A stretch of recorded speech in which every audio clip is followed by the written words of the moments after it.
Hello दोस्तों, कैसे हो आप। उम्मीद करती हूँ आप बहुत अच्छे होंगे और अपनी पढ़ाई बहुत अच्छे से कर रहे होंगे। तो दोस्तों, मैं आज की इस वीडियो में लेके आई हूँ लड़कियों के मेडिकल में क्या क्या होता है, स्पेशली फॉर गर्ल्स, कि क्या क्या इन्हें ध्यान रखना चाहिए, क्या क्या करना चाहिए और क्या नहीं करना चाहिए। बहुत सी ऐसी डरी रहती हैं कि प्राइवेट पार्ट चेक होते हैं, क्या होता है क्या नहीं होता है। तो मैं उनके डाउट क्लियर करूँगी आज इस वीडियो के माध्यम से। तो वीडियो पूरा एंड तक देखना और समझना कि आखिर मेडिकल में होता क्या है। ठीक है। तो मेडिकल की वीडियो शुरू करने से पहले मैं एक चीज़ क्लियर कर देती हूँ कि जब हमारा फिजिकल होता है, तो लड़कियों का जब फिजिकल होता है तो वहाँ पे अलाउंस किया जाता है कि अगर जो लड़कियाँ, कितनी लड़कियों की शादी हो चुकी रहती है, कितने लोग कुंवारी रहते हैं, तो शादीशुदा लोगों के लिए है कि जो लड़कियाँ शादीशुदा हैं और वो प्रेग्नेंट हैं तो रनिंग ना करें, क्योंकि उसमें खतरा हो सकता है, क्योंकि उनके लिए अलग से रनिंग कराई जाती है। तो ये तो क्लियर ही हो जाएगा वही फिजिकल के टाइम पे ही। तो अब आते हैं, हम बात करते हैं फिजिकल के बाद की बात। फिजिकल के बाद जब मेडिकल जब होता है तब तो सबसे पहले हम शुरू करते हैं अपने कान से। तो कान में क्या होता है, कैसे टेस्ट होता है। तो कान में हमारे एक लाइट मतलब जलाएंगे, देखेंगे साफ है कि नहीं है, कान के पर्दे फटे तो नहीं है, कान की इतनी सब टेस्ट हो चुकी। फिर आते हैं आँख के ऊपर। आँख हमारी तीन चार तरीके से चेक किया जाता है। पहला तो आता है सबसे खतरनाक, वो है हमारा कलर विजन। कलर विजन एक मोटी किताब जैसी होती है, इसे पलटते जाएंगे पूछते जाएंगे, 3-4 पूछेंगे, उनका डाउट क्लियर हो जाएगा हाँ कि कलर विजन नहीं है। या फिर उसमें लाइनिंग सी बनी होती है, तो आपको ड्रॉ करनी पड़ती है वो लाइनिंग, कि आप लाइनिंग सही ड्रॉ कर रहे हैं कि नहीं कर रहे हैं, वो भी कलर विजन के अंतर्गत ही आ जाता है। दूसरा होता है आई कांटेक्ट। आई कांटेक्ट में आप एक ऐसे पेन रख लेंगे, ऐसे ऐसे आंखें करने होते हैं कि मतलब सर नहीं हिलाना है, ऐसे ऐसे आंखें करेंगे, वो हो गया आई कांटेक्ट। और तीसरा हो गया दूर का या पास का। तो आपको एक ऐसे आंखें बंद करके पढ़वाएंगे, दूर का, पास का। फिर आते हैं बुक्स रीडिंग। नॉर्मली हमें सब जानते ही हैं कि हमें 25 सेंटीमीटर पे 25 सेंटीमीटर दूर करके हमें बुक्स पढ़ने चाहिए, फिर कोई भी चीज़ हो, फ़ोन वगैरह, तो इतना दूर करके और हमें पढ़ना होता है। ये तो हो गया आई का, मतलब री मेडिकल पे मिले तो आँखों के ऊपर ही मिलता है। अगर मैक्सिमम पूछा जाए कि री मेडिकल किस चीज़ पे मिलता है, आँखों के ऊपर, एक टैटू के ऊपर। टैटू के ऊपर हम अभी आएंगे, धीरे धीरे आएंगे। तो ये हो गया आँख। अब आते हैं नाक के ऊपर। तो नाक का ज़्यादा रोल होता नहीं है। नाक में भी ऐसे ही देख लेंगे नॉर्मली, क्योंकि नाक में अंदर का हिस्सा इधर उधर, मतलब कई लोगों के नसें बाहर रहती हैं और या फिर रहती ही नहीं है, अंदर रहती हैं।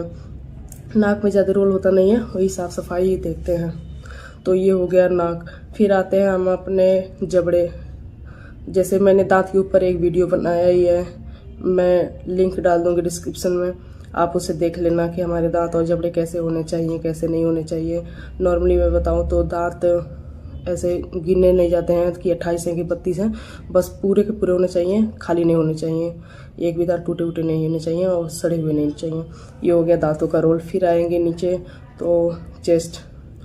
लड़कियों का चेस्ट मेजर नहीं किया जाता है, वो होता है लड़कों का। तो लड़कियों के चेस्ट के लिए इतना है कि एक्सरे कराएंगे वो सांसों के लिए, कि सांस हमारा रफ्तार कैसा है, धड़कनें तेज चल रही हैं या धीरे चल रही हैं, या फिर जंप करा के देख लेंगे। बोलेंगे 20-25 बार जंप करो, उसके बाद आपके सांस देखेंगे फूल रही है कि नहीं फूल रही है। ये हो गया चेस्ट का। या फिर बहुत सारी लेडी जो स्टाफ होती हैं वो एक बार हाथ लगा लेती हैं चेस्ट पे कि कहीं गांठ वाठ तो नहीं है। ये हो गया चेस्ट का रोल। फिर आते हैं पेट में तो कोई गड़बड़ नहीं है। फिर आ जाते हैं यूरिन टेस्ट होता है हमारा। यूरिन टेस्ट होता है प्रेगनेंसी के लिए, कि मतलब कोई प्रेग्नेंट तो नहीं है, या फिर बीमारी भी उसी से कई चेक हो जाते हैं। कई जगहों पे मेडिकल हुआ, तो मेरा तो नहीं हुआ ब्लड चेक, लेकिन 2-3 लड़कियों ने बताया मेरे साथ ही कि उनके ब्लड चेक भी हुए, ब्लड ग्रुप जानने के लिए। वो बाद में हम जब डॉक्यूमेंट अपना इकट्ठा लगाते हैं तो हम अपना ब्लड ग्रुप ऐसे ही नॉर्मली बता दें, एक्सेप्ट हो जाएगा। और कई जगहों पे वो ब्लड ग्रुप चेक करते हैं, या फिर बीमारी में उनको क्या है, ब्लड चेक कराने का मेन मकसद यही है, ब्लड ग्रुप। बीमारी तो बहुत नॉर्मली जांच होता है, इतना हार्ड लेवल का नहीं है ब्लड के लिए, डरना मत। तो क्योंकि कई जगहों पे होगा, कई जगहों पे नहीं होगा ब्लड ग्रुप चेक, वो अपने आप ही बताना पड़ता है। फिर आ जाते हैं हाथ पे, हाथ के एल्बो चेक किए जाते हैं, ऐसे जो करा के कि सीधे हैं कि टेढ़े हैं, हाथ का एल्बो हो गया। फिर हाथ का पंजा, कोई उंगली टेढ़ी तो नहीं है, टूटी तो नहीं है, ये हो गया हाथ का। हाथ पे टैटू, कितने लोग यही डरते हैं, और रीमेडिकल उनके 3 दिन मिलते हैं रीमेडिकल के टैटू की वजह से। तो मैं बता दूँ तो टैटू ऊपर रहे जो कि हमारे वर्दी के अंदर, जहाँ तक हमारी वर्दी होती है हाफ बाजू की, उसके अंदर छिप सके, ऐसे टैटू रहे तब तो कोई बात नहीं। अगर ऐसी टैटू है कि सामने दिख रहा है, या फिर हम सल्यूट ऐसे करते हैं तो ये सारा चीज़ दिखता है, तो यहाँ पे टैटू नहीं होना चाहिए। उनके लिए रीमेडिकल मिलेगा 3 दिन का, जहाँ से आप हटवाना चाहें हटवा लें, नहीं तो फेल कर दिया जाएगा। और मैं देखी कि मेरी प्लाटून में एक लड़की थी जिसका पीछे था, पीछे भी चल जाएगा, कई जगह पीछे रहता है तो चल जाता है, लेकिन हम कोशिश करते हैं आगे ना करें, क्योंकि सल्यूट करते हैं तो आगे वाला हिस्सा हमारा देखता है ऐसे, तो पीछे वाला तो चल जाएगा, आगे वाला नहीं चलेगा। फिर आ जाए कमर के नीचे वाले वहाँ पे, तो हमारी नोकनी चेक की जाती है। फिर नोकनी के बाद ये देखते हैं, स्केल पास कराते हैं, पास हो गया तो ठीक है, सटे नहीं होने चाहिए हमारे पैर।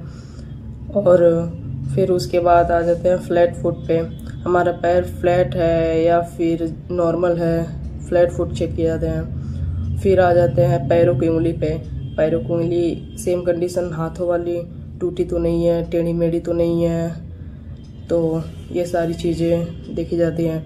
और बाकी मैं बता दूं वज़न का, तो वज़न का इसमें कोई रोल नहीं होता है, जो बंदा हार्ड फिजिकल निकाल लेगा तो वज़न मायने नहीं रखता है इसके लिए, वज़न ज़्यादा हो कम हो चल जाता है वज़न। और बाकी सारी यही पॉइंट्स थी जो भी मैं नहीं बता पाई, या फिर आपके मन में कोई डाउट हो तो कमेंट कीजिएगा, ठीक है। धन्यवाद।